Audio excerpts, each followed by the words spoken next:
Hey guys, welcome back to another episode of the Music Den. I'm your host, Armando Venditti.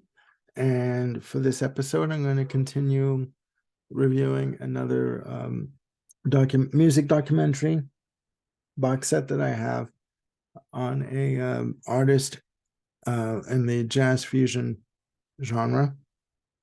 I've known of this artist for years, since my 20s, but I never really delved into the music up until about a couple of years ago. This was during our first lockdown of for COVID. It was a documentary that was on Netflix, and the artist is, I'll hold it up, is Miles Davis. There we go. Again, forgive the glare again. And the documentary is Birth of the Cool. This documentary was released on April 10th of 2020. I first saw this on Netflix, and then I picked it up in the summer because I wanted to have a physical copy of it. And this set also contains a second DVD of 3 performances, around 70 minutes of music from the Montreux Jazz Festival from 1973, 1984, and 1985. So this is a pretty comprehensive set.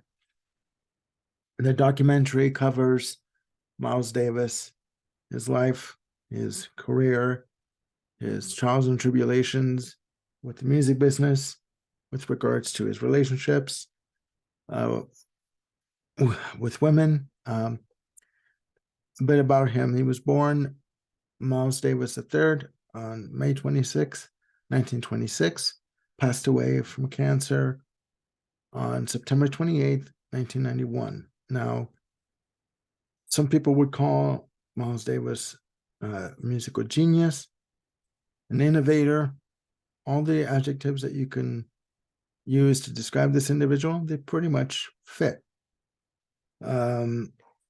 He started recording for a company called Prestige Records.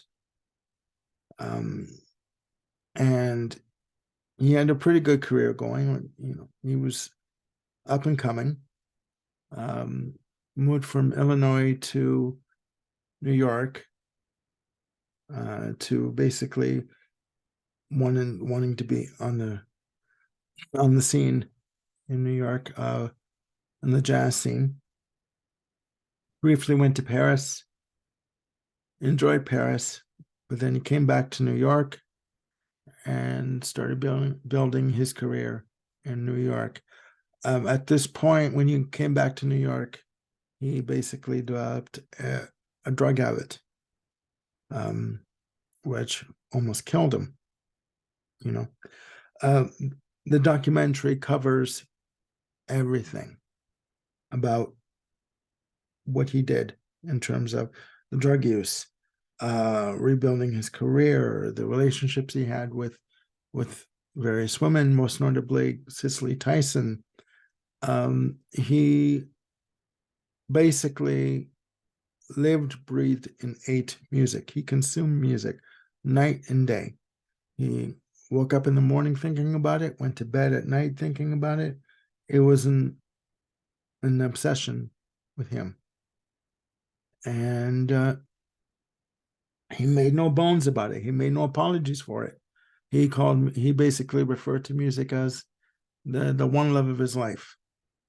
As I said, he also had relationships with women, and he was also known to be quite jealous of the women he was involved with, most notably one Frances Taylor, who was a dancer on Broadway, and they got involved. And according to Frances Taylor, he was also physically abusive to her, which quickly ended the relationship. He basically made no bones about himself. If he liked you, he liked you. If he didn't like you, he didn't have any time for you. He wouldn't care who the hell you were. There's a scene in here where a musician walked up to him and asked him, Mr. Davis, my name is so and so, can I sit with you in tonight? And he looked at the guy and basically said, F you. You're not sitting in with me. I don't even know you. So he didn't care. He that was who he was. You either liked him or you didn't. His music has been described as, again, as seductive, emotional, beautiful, just one of a kind. And I would have to agree. And there was one point in the documentary where Clive Davis had a meeting with him, and Clive Davis at the time was the head of Columbia CBS, and Davis wanted out of his Columbia contract because he felt that he wasn't being appreciated, and that all these other artists, these white artists, were stealing his music.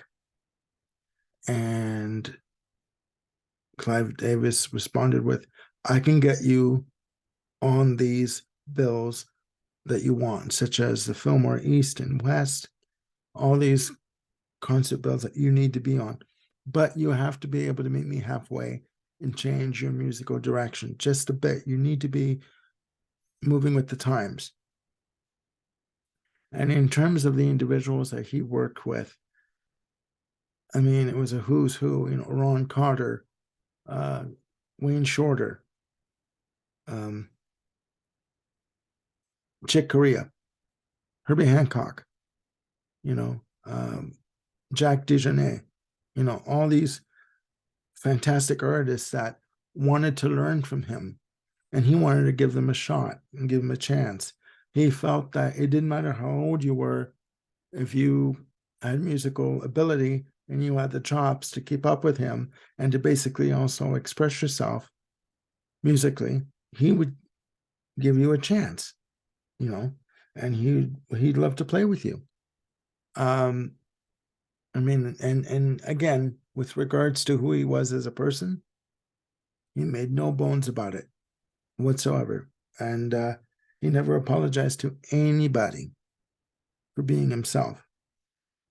At one point, he left Columbia and he moved over to Warner Brothers, where he did the albums Tutu, which I have, which is great. And but by that point, you could see that he was getting ill and he was slowing down. You could see it on stage where he's walking around. There was a performance he did on Saturday Night Live, and he's walking around the stage, and he's very sort of timid in his movements on stage. But again, he was getting older and he was becoming quite ill, and they didn't know it at the time. But yeah, this documentary, again, I'll hold it up for you. This documentary is fantastic. You can get this on Amazon. I got this for like $35 at my local record shop. It's available on Amazon for around $37, and you will not be disappointed. It literally pulls you into his life. And to me, I was captivated by it, completely captivated by it. And for me, I'm guilty of, when I discover an artist, new or established, I get sucked into wanting to know more about them and their musical output and where can I get their albums. So yeah, I mean, if you're like me, this is right up your alley. So that's it for today. Hope you enjoyed the video, and please click like and subscribe. And please leave a comment down below if you so choose about the video, if you've seen it, what you think of it, what your favorite Miles Davis albums are. Again, there are no right or wrong answers. And yeah, hopefully, hopefully I've showed you something that maybe you didn't know about and wanted to check out. So yeah, so that's it for now. And I hope you guys are having a great day. And please be safe and be good to each other and to yourselves. And we'll chat very soon. Bye for now.